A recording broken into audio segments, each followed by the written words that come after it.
At narito naman ang mainit na balita mula sa mundo ng politika. Sa gitna ng mga isyong pampolitika sa bansa, isang malakihang rally ang sinagawa ng mga netizens at iba't iba pang grupo sa mga pangunahing lungsod ng Pilipinas upang ipahayag ang kanilang pagsalungat sa administrasyon ni President Coting Norte Jr. Sa mga sigaw ng mga nagprotesta ay ang kahilingan na magbitiw na ang Pangulo at ang pagsusulong ng pagbabago sa pamahalaan. Ayon sa mga ulat, mga libu-libong netizens ang nagtipon sa mga kalsada at sa online platforms upang ipakita ang kanilang saloobin. Itinuturing ng mga nagprotesta na hindi natugunan ng kasalukuyang administrasyon ang mga pangunahing issue tulad ng mataas na presyo ng bilihin, kakulangan sa trabaho at mga usapin ng karapatang pantao. Ang kanilang pangunahing mensahe, panahon na para magbago at hindi na kaya ang pamumuno ni PBBM sa ating bansa. Ayon kay Carlo Mendoza, isang online influencer at isa sa mga organizers ng rally, kami po ay nagsama-sama, hindi lang para magprotesta kundi para ipakita sa gobyerno na kami ang nakakaranas ng epekto ng kanilang hindi magandang pamamahala. Hindi na po kaya ng administrasyong ito ang mga problema ng bayan. Habang patuloy ang mga protesta, lumitaw din ng isang bagong usapin sa politika, ang papalakas ng suporta kay Vice President Sara Duterte. Ayon sa mga political analysts, may mga nagsasabi na maaaring ito na ang panahon ni VP Sara para magsagawa ng isang political shift at magsimula ng kanyang sariling laban para sa pagkapangulo. May mga nagkakaroon ng pag-asa sa kanyang liderato at isinasabi nilang siya ang magiging solusyon sa isyong kahirapan ng bansa. Tila hindi rin nahulog sa mga mata ni Vice President Sara Duterte ang mga papuri at mga paborebleng komento mula sa kanyang mga taga-suporta. Sa isang pahayag na nilabas niya kamakailan, hindi niya direktang tinanggap o tinanggihan ang mga posibleng kandidatura sa hinaharap. Pero malinaw ang mensahe niya. Nandyan ang mga tao at ang pangangailangan ng bansa. Kung dumating ang pagkakataon, gagawin ko ang aking tungkulin pero sa ngayon, tutok muna ako sa mga responsibilidad ko bilang vice-presidente. Sa mga kaganapang ito, ang tanong ay magpapatuloy ba ang mga netizen sa kanilang laban para kay PBBM at ipagpapatuloy ba ni VP Sara Duterte ang kanyang landas patungo sa pinakamataas na pwesto sa gobyerno? Abangan natin ang mga susunod na developments sa larangan ng politika at ang magiging epekto nito sa bansa. At heto nga mga balitang ating pagkakatutukan at kung bago ka pa lamang sa aking channel ay huwag kakalimutang mag-like, share and subscribe para updated ka sa aming mga bagong balita dito sa Tatak Pinas.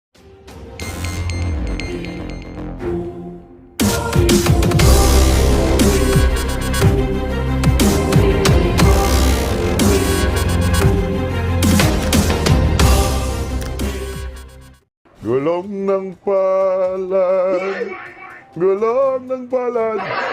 Ma'am Emelita Bryant, happy birthday advance para next year. At happy anniversary po rin para next year din po. Lamlablin si Bukawa, happy birthday rin para next year. At kakakasal lang ninyo, advance na rin. Aba, nasaktan si Dayunyor. Dayunyor nasaktan sa priskon ng mga magagaling na abogado ni Pastor Kibuloy. Kaya hayan, mukhang ano na to, mukhang natakot. Hello, Ate Cherry Tusake, oh. Amoranis, takot na takot si Dayunyor. Sa kanyang takot, hindi niya alam ang kanyang sasabihin sa mga media. Kaya biglang sumakit ang ngipin, tumapang. Kunyari lang yan. Okay, magandang gabi ho sa inyo. Akala mo matapang, ha? Piking katapangan, ha? Naghamon. Naghamon ho kay Pastor Kibuloy. Ang problema, patay ka diya. Palaban itong Kingdom of Jesus Christ members.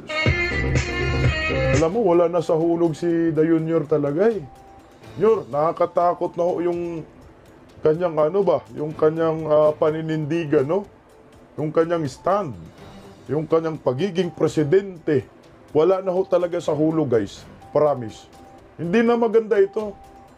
Wala nang batas-batas sa kanya. Feeling nila siya ang batas. May batas tayo eh. Ang problema itong nasa kamalakan niya, nakakatakot. Tinamaan ho eh. Oh. Mayor Basti, ito, muling sumagot. Grabe na ito guys. Alam niyo ho, sobrang daming issue sa lipunan, hindi na natin lahat maitatakil eh. Kasi 2 bisis lang tayo nagla-live, di ba? Content. Grabe. Siksik-liglig ang issue sa lipunan. Kaya ito, Mayor Basti, muling dumipinsa sa birada ng Marcos admin na umano'y, di ba ho, kagabi naitakil natin din eh, na weekly daw may napaslang at merong 2 nagahasa. Oh. Hindi na di tumigil si Mayor Basti. Lahaya na. Nagsalita muli. Oo. Mayor! Katuplok nga guys. Nagulat ako dito guys eh. Nagulat din ba kayo? Kasi kanina kanina may nag-comment na sabi, Bisdak, si Buying lumabas na. Sabi ko, kailan lumabas? Lumabas nga daw talaga, lumabas nga. Pero grabe guys. Ako hindi naman sa wala naman tayong personal na galit kay Buying, di ba? Ano lang, siyempre hindi magkaintindihan sa pagdating sa politika, no? Pagdating sa issue sa lipunan. Pero Ying, talagang mukhang nakarma ka na, Ying. Hindi ho eh. Iba talaga ang ni Buying. Iba, yan yung may bilog. Mamaya, may video ho talaga ako. Pati yung pag nagsalita siya, shaky na eh. Iba na ho talaga, hindi kagaya nun pag nagsalita siya, kita mo may lakas. Pero ngayon nagsalita siya, nako, sabi nga sa Bisaya, mukhang hindi napirma ng isang wati. Hindi naman sa kasi biglang tumanda si Buying talaga. Baka siguro pinapaalalahanan na si Buying kung ano yung nagawa niya. Ito yung sabi nga ho ni naalala ko nun, hindi naman pastor, no? Si Atty. Salpanelo, nalalasingin ka daw sa kapangyarihan. Lahat ng ginagawa mo, mga kamalian, ipaparamdam sa'yo ng Panginoon. Pagdating ng panahon, ipaalala sa'yo lahat yan. Mukhang ito na nga, Yeng. Yeng, pinapaalalahanan ka na ng Panginoon, Yeng. Yung mga ginawa mo kay Bantag, kay TVs, ngayon kay Pastor Kibuloy. Ito na yung araw ng Repentance Day. At bago natin pag-usapan yung si Buying, ito, sinong-sunod ba karma? Patay kaya.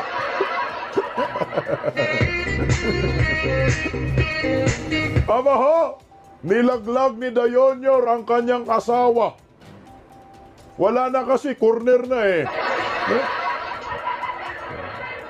Na-corner na ho kasi dito eh. Itong mga sikreto ng asawa ni Dayonyor eh. Wala na ho silang dito, mapuntahan. Kumbaga wala ka nang matakbuhan eh. Nagladlad na eh. No? Nagladlad na, nagpakilala na. Ngayon naman, talagang laglagan talaga ngayon. Hindi ko alam kung laglagan o talaga naman ay... Uy, may nag-comment Si Ivani Luhabi, hindi pulburon ang sinisinghot daw, formalin. Ay.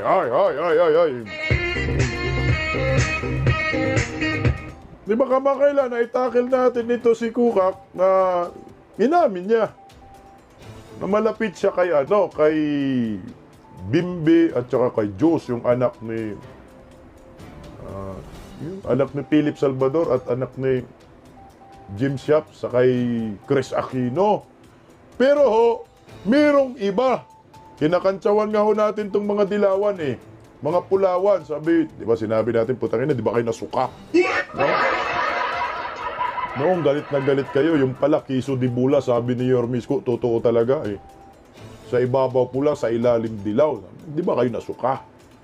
Pero ito guys, iba yung revelasyon ni Dayon Yorgat kanina kung napanood ninyo. Meron talagang matindi pala. Matagal na po kayong niloko, mga pula dilaw na nag-away-away noon. Sus ko Ginoo. Nadamay ang mga DDS dito pero kanina umamin eh. Nilaglag na ito. Ewan ko kung nag-uusap sila. O ito na tuldok na talaga natin ito. Ewan ko kung makalusot pa siya dito kasi mayroong pasakalye. Pero hindi ako naniniwala dun sa pasakalye ni Dayunyor. Okay, bago po natin pag-usapan yung sinabi paglaglag ni Dayunyor kay Kukak, narito ho. Ito po ay pag-usapan muna natin saglit itong kay Mayor Basti. Kasi nga, tingnan nyo mga kabisda, di ba nagkaroon ng palitan, no? 19 ka commander, station commander, may pinalit. Tapos magulat ka, yung, ayan puta na kantsawan nga to eh. Patay. Patay daw. Ano bang pang-apelyido na patay talaga? World record daw, 4 hours and 38 minutes. Di ba itinalaga ho yan? Teka, basahin na ko guys kasi medyo na Ito ha. Nasaan ba yung Okay, ito. Patay talaga yung pangalan. Balita yan. Patay. Apelyido na po patay. Patay assumed office at around 8 a.m. on Wednesday. Kanina, alas 8. Alas 8 po. But a call from Camp Karami at approximately 12:38 p.m. ended his tenure, making in the shortest reassignment in the Philippine police history.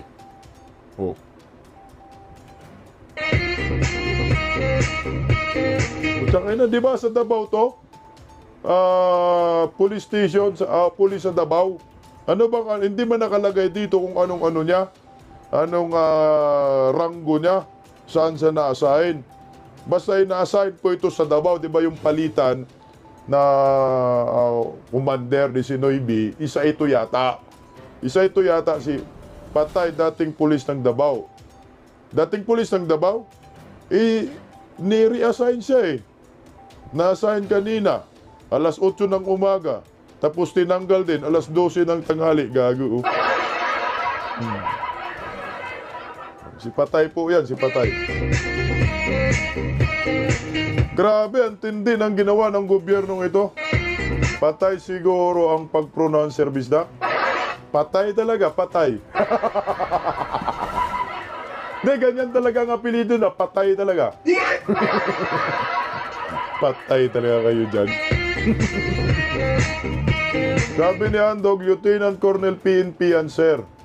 Tapos, patay sila dyan kasi tinanggal nila si Patay. Tagum City ba yan? Oo, apat lang daw. Hindi pa umabot ng 5 oras yung kanyang panunungkulan. Tinanggal eh. Patay talaga kayo ni Patay. Anong nangyari sa gobyerno? Pinag-initan talaga ang Davao, kaya ito may panibagong birada si Mayor Basti. Davao Central Police Officer, Police Director siya bisdak. Police Director si Patay. Tapos, tinanggal, patay sila ngayon. Bakit? Patay naman talaga yan. Apelido. Sabi ni Rooney. sabi ni Rooney. Grabe namang apelido niya. Bakit wala? Patay talaga eh. Kaya pumalag muli si Mayor Basti. Sabi ni Aurora, siguro matino yan, kaya tinanggal. Oo nga kasi pag matino, tanggal talaga. Pag demonyo, pulburon ka. Ano bang nangyari sa gobyernong ito? Nakakaluko na, Boy Tilap, malakas daw dyan sa Davao. Sabi, mabagal lang pagkabigas bisdak. Patay. Bakit magala natin pag bigkas? Bilisan natin para patay agad. Alam, sarapin na family. Sabi mo mabagal? Patay. Mabubuhay yan pag mabagal ka. Patay na ba? Sigurado. Nako, delikado ha. Baka gurgurin na naman tayo.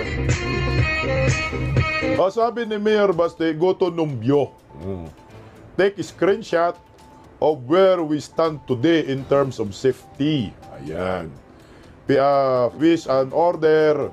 We are just below Singapore at 71.8 as our score on safety index. That is how hard we fought for the city for years. However, there are extraordinary and unwarranted administrative changes by the Philippine National Police that seem to be politically motivated. Good luck, PNP. The Davaoenos are watching. Patay kayo. We will remember this. Medyo matapang yung huling statement ni Mayor Basti. Good luck daw sa inyo mga kapulisan. Ang mga taga Davao, nagmamatsyag at nakikiramdam, tumitingin, tatandaan daw nila yung inyong ginagawa. Nako, makasaysayan pa naman ho yung alsamasa ng mga taga Davao. Ayan po yung sabi ni Mayor Basti, mga kabisdak. Evelyn Tan, papatay-patay din live mo, Sir Bisdak. Papatay-patay na naman. Puro ano pa lang yan ha, statement pa lang ni Mayor Basti yan. Pinapadaan pa lang sa Facebook yan ha, sa post-post pa lang ha. Pero mabigat na yung mga statement, tatandaan daw nila yung ginagawa ninyo. Oh. Marcos admin, magsisi na kayo, baka matulad kayo kay Buying.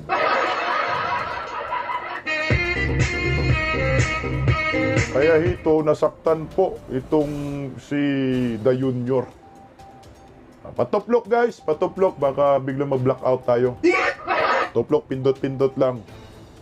Sa press con, kagahapon, ay kagabi, na nagpupuyat nga ho tayo, inaabangan natin, nadala pa nga tayo ni Sir Admar dito. Alam nyo ho, mga kabisdak, ang presidente ng Republika ng Pilipinas, si The Junior, sorry sa mga supporters kasi ito yung ano namin, ito yung obserbasyon namin. Wala ho talagang alam sa batas. Ulitin ko ang presidente ng Republika ng Pilipinas ay wala ho talagang alam sa batas. O di ka naman, alam niya yung batas, pero wala siyang pakialam sa batas. Kasi ang isip niya, siya ang batas. Anong tawag dito? Authoritarian leadership. Itong ginagawa ni The Junior. Nagmistula ng martial law ang nangyayari sa ating bayan. Payag ba kayo? Payag ka ba? Payag tayo? Abaho, hindi tayo papayag dito na minamartial law tayo. Na sila lang ang masusunod. Wala silang pakialam sa batas. Kasi magulat ka. Itong Kingdom of Jesus Christ, mga lawyer, abogado, nag-aral po talaga ng abogasiya, nag-aral ng batas, din pa ho. No? Pinag-aralan nila, may binabasa pa sila, tapos sasabihin ho ni The Junior, hindi daw bawal. Iyong pagtanggap ni Abalos ng donasyon tungkol sa bounty kay Pastor Kibuloy. Paano nangyari yun? Sir, baka po pwede siguro kayo, mga advisor kayo ni The Junior, baka pwede bulungan ninyo. No? Bulungan ninyo, sir. Dandan tayo, sir. Magbumirang sa atin yan. Kasi hindi mo naman pwedeng baliwalain ang saligang batas eh. Pag binabaliwala mo yung saligang batas, ibig sabihin, wala ka ng respeto sa batas natin. Kayo na ang batas. Nakakalungkot to yan. Dahil anytime, lahat ng mga nagkikriticize sa kanya, Tingnan mo ngayon si Harry Roque, yari ka Roque. Nanakot pa. Actually, gusto kong may content si Harry Roque, kaso siksik-liglig ng pag-uusapan natin eh. Agaya ni Atty. Harry Roque ngayon, tinitira siya ng mainstream media, kinukunik sa pugo, protector daw. Paano yun? So next project si Roque. Di pa nga tapos si Tibes, Bantag, Pastor Kibuloy, Harry Roque na naman. Sabi ni DB, ididemanda yata. Ididemanda naman talaga ng Kingdom of Jesus Christ si Abalos. Ito ho. Pakinggan po natin itong birada ni Da Junior. Ito ha. Iwan ko lang yung mga abogado dito na nag-aaral. Makinig kayo ha. Papayag ba kaya kayo? Meron bang mga abogadong nanonood dito ha? Papayag ba kayo na ganituhin na lang ni Da Junior yung batas, wala siyang pakialam? Oh my God! Patuplok! Pakinggan natin si Da Junior. Well, maliwanag naman yung last part of within years until the presidency of Noynoy, hindi talaga. Hindi pala yun, mali yan. Bakit yun yung na-play ko? Nabura pa. Ito pala, sorry ha. Mamaya yun. Para yung kay Kukak, sorry ha. Para yung kasing mukha, gumaganon eh. Kaya nalilito ako. Sorry ha. Lahat kasi ng video, puro mukha ni Dayo, gumaganon. Walang pagkakaiba. Ayan, nagkamali tuloy tayo. Wala. Pa-sunglass ba? May black eye ba yan? Tataplo ka. Sabi nga ni Palangga, pag nag-sunglass si Da Junior, may black eye yan. Najumbag. Okay. Ito na talaga. Totoo na to.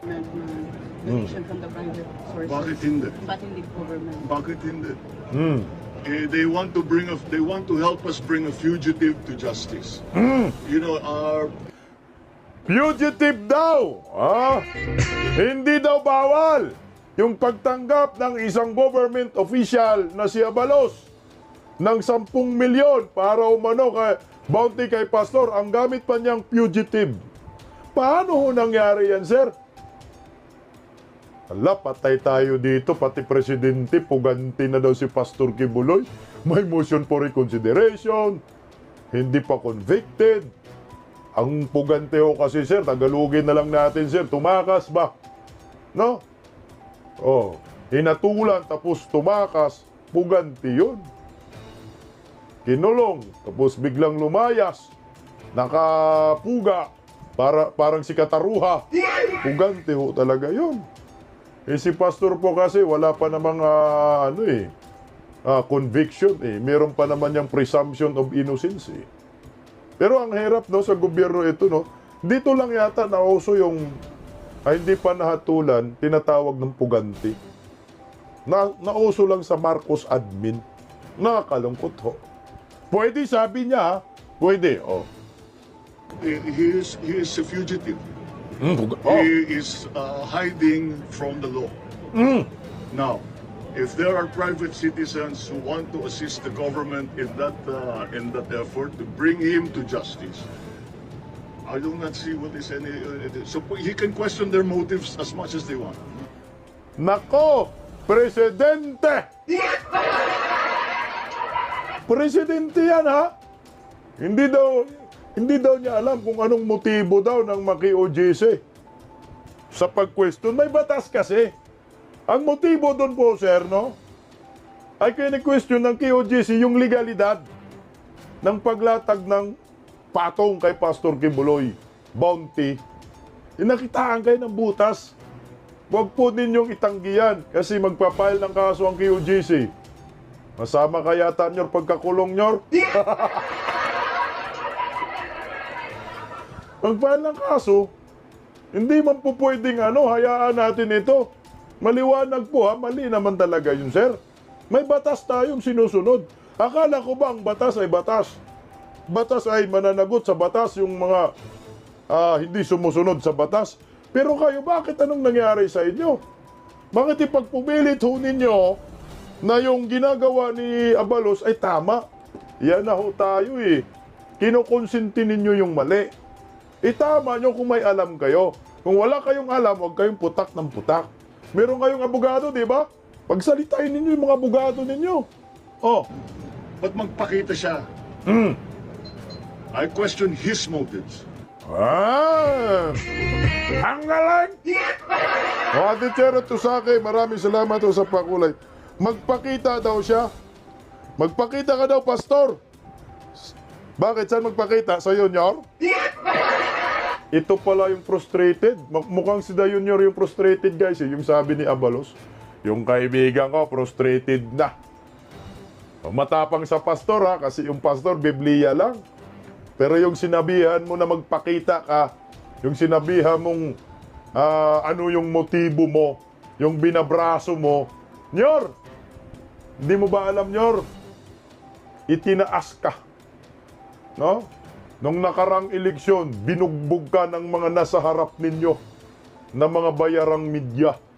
Black propaganda doon, black propaganda dito. Pero sino yung kakampi? Ayan, Pastor Kibuloy is iminay, ginagago mo na ngayon. Ang tawag sa'yo, bagagnaw, kapal ng muka. Tama yung sinabi mo, Kapilasar. Ang kapal ng muka matapos tulungan ng eleksyon, walang hiya. Hindi po maganda itong gobyerno natin. Sila ho mismo. Yung ugali nila, yung mga ugaling traidor, ugaling mga kapal ng muka, walang utang na loob na sa kanilang dugo. Nananalaytay yung dugo.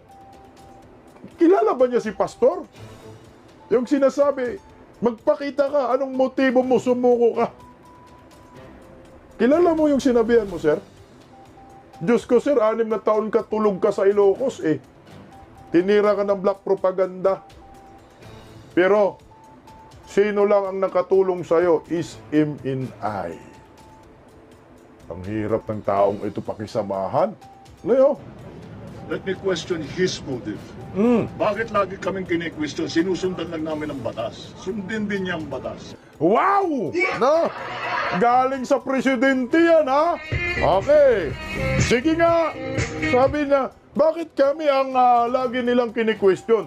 Kasi sinusunod lang namin ang batas. Sundin natin yung batas. O patay tayo, sundin daw yung batas, ha? Okay nga. Yun lang. Oh, yun lang. Bao, thank you. Okay. Dito tayo sa sinasabi ni Da Junior na sundin daw yung batas. No? Ang tapang-tapang niya dyan, ha? Si Pastor lang kaya niyang gaganunin, no? Yung nakatulong sa kanya. Sabihan mo nga yung mga smugglers. Oh. Tumapang ka kaya sa mga kriminal.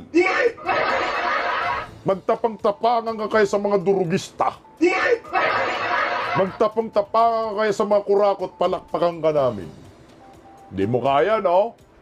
Pero yung tinapang-tapangan mo yan, isang Pastor Apollo Sigibuloy, nakatulong, nation building, na kinalaban mga komunista, para sa katotohanan lamang, no? Tinulungan ka pa. Sana hindi na lang tinulungan ninyo itong si Da Junior, ribagsak siguro to sa Inodoro. Di sana si Isko panalo. Loki ako sa do. Hoy! Kapal ng mukha! Kapal ng mukha! Sundin natin ang batas. O ngayon, wala na tayo. Galing sa bibig mo yan, sir. Ito, ha. Itong batas na ito, sir, batas talaga ho ito. 8th Congress. Itong batas. Basahin ko muna bago natin palalahanin si Da Junior, bago natin i-play yung rebat na yan. Kaya ng KOGC. Ito ho, di ba? 8th Congress. Republic Act number 6713. Ito yung sinasabi ni Sir Atty. Torion. February 20, 1989. Kakapanganak ko pa lang to, ha. Makinig ka, Nyor. An act of establishing a code of Conduct and Ethical Standards for Public Officials and Employees to uphold the time-honored principles of public office being a public trust, granting incentives and rewards for exemplary service, enumerating prohibited acts and transaction, in providing penalties for violation thereof and for other purposes. Teka. Be it enacted by the Senate and House Representatives of the Philippines and Congress assembled. Section 1. Hindi ako abogado, nagbabasa lang ako ha. Sabi niya kasi, sundin ang batas.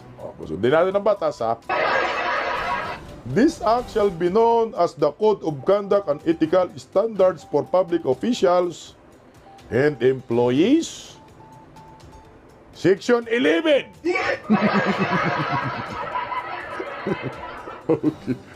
Section 11 penalties sa litrang A.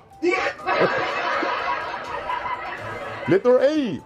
Any public official or employee, regardless of whether or not he holds office or employment in a casual, temporary, holdover, permanent, or regular capacity, committing any violation of this act shall be punished with a fine exceeding the equivalent for basta kulong kanyor. This act be punishable with imprisonment not exceeding 5 years or fine not exceeding 5,000. Yan yung tumatanggap nyo ng pira nyo. Tagalogin na natin, Animal Bisaya. Ay, Bisaya. Basta nyo, tatanggap ka ng pira nyo, may kaso ka nyo. Regular ka man o hindi ka regular nor, basta public official ka nyor, yan lang yan nyor, may kaso ka. Pwede ka makulong nyor. Tatanggap ka sa, galing sa sa pribadong tao, lalo na 10 milyon nyor, pwede ka ikulong ng 5 taon. Sinabi dito, Republic Act 6713, February 20, 1989. Bawal yun nyor. Yan na, shortcut na natin, basta kulong. Sige, ito, abogado, pakinggan natin si Atty. Torion. Para mas masanto si Dayon Nyor.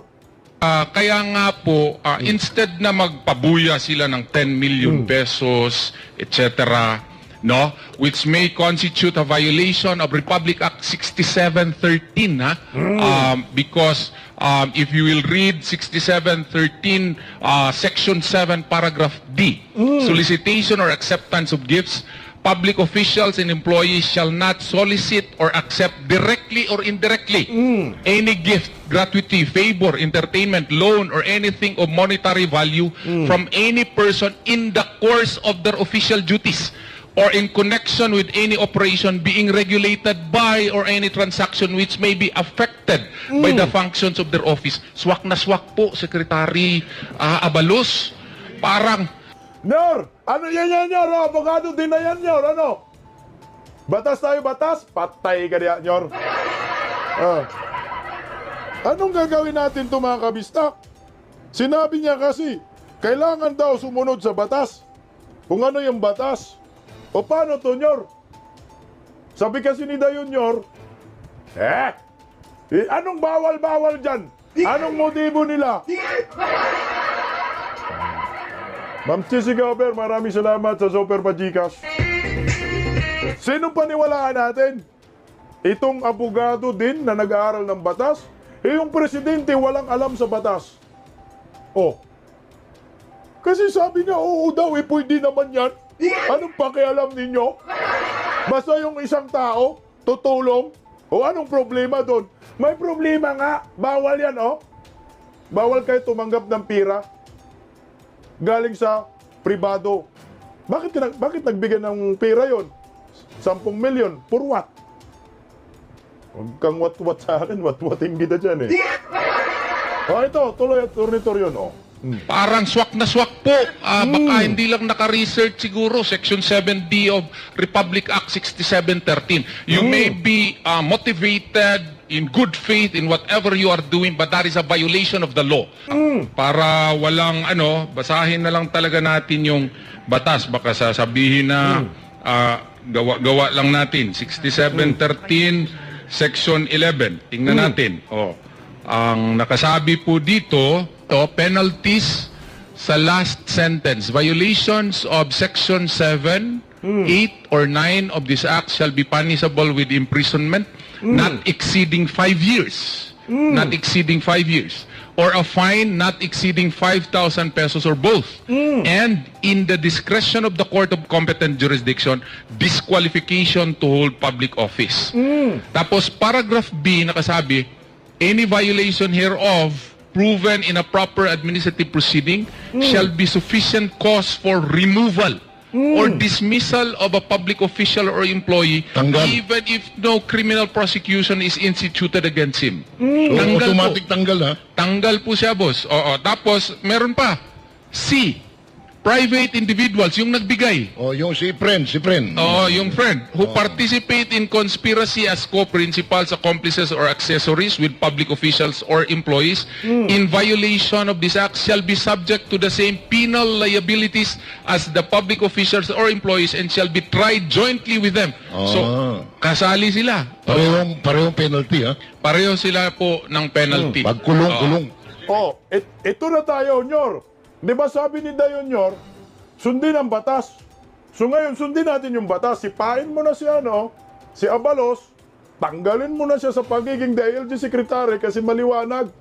Yung batas na tinutukoy ni Atty. Torion, isang malaking paglabag. Paano yun? Kung may agbols ka, Nyor, tanggalin mo na yung DILG Secretary. Yung Los Rider. Kasi ang liwanag sinasabi ni Dayon Nyor eh. Ito yung batas. Kundi natin yung batas. Ayan na tayo dyan. Dapat nga maraming mga Pilipino dito, sigaw na tayo eh. Susunod tayo kay Dayon Nyor. Anong sinabi ni Dayon Nyor? Sundin yung batas. Sige, sundin natin yung batas. May paglabag yung Secretary of DILG na si Binhor Abalos. Sa Republic Act 6713, Section 11. Puta, memorize ko na tuloy.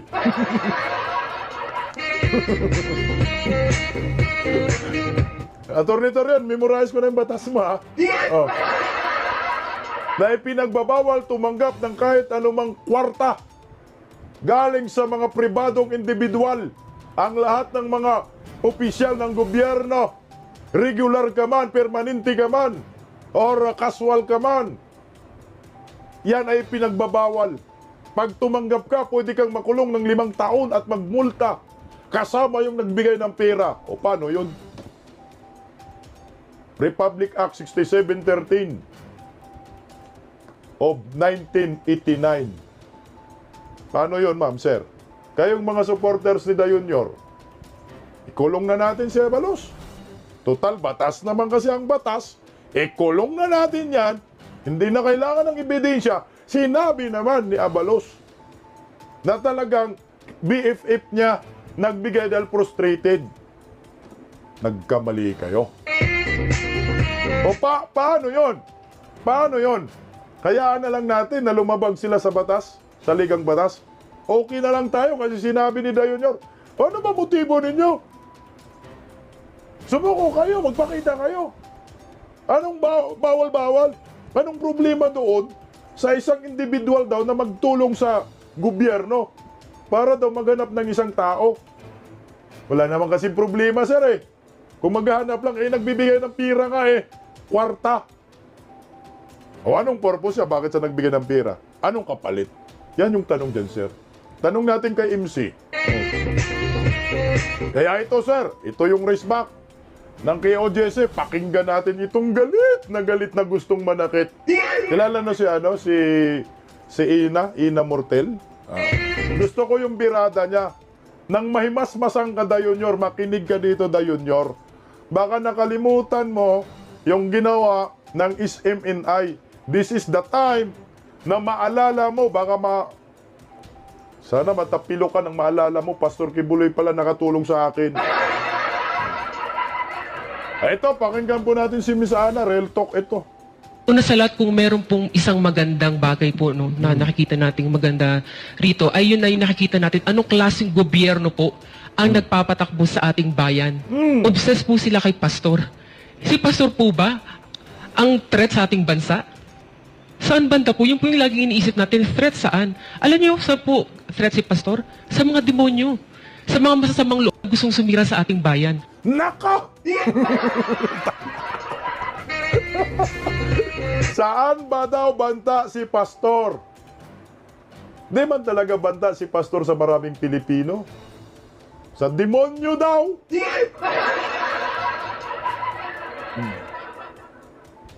Saan ba? Saan ba ang demonyo?